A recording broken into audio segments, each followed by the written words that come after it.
नमस्कार मित्रांनो, मी Shashikant Patil, nature spark pure desi poultry farm मध्ये आपलं स्वागत आहे। आपण देशी कुक्कुट पालन करतो। या देशी कुक्कुट पालनामध्ये आलेल्या प्रश्नांचं उत्तर देण्यासाठी आपण या चॅनल माध्यमातून आपल्याला सर्वांना त्याची उत्तर किंवा त्याचा अनुभव या माध्यमातून सांगत असतो। तसाच एका शेतकऱ्याचा प्रश्न होता की जर आपण लहानपणापासूनच फक्त गावठी माद्याच पाळल्या तर त्या माद्या 6 महिन्यानंतर अंडी देतील का देणार नाहीत? जर समजा त्याच्यामध्ये आपण कोंबडे मिक्स केले नाहीत किंवा प्रमाणात ठेवले नाहीत तर आपल्याला अंडी मिळतील का?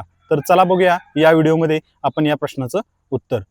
आपली देशी कोंबडी 6 महिन्यानंतर अंडी घालायला लागते, हे खरं आहे का? तर खरं आहे। आपल्या या कोंबड्यांच्या मध्ये जर कोंबडा ठेवला नाही तर अंडी मिळणार नाहीत, हा मोठा गैरसमज आहे। कोंबडीचं काम आहे अंडी घालणं, पण याच्यामध्ये 2 प्रकार पडू शकतात।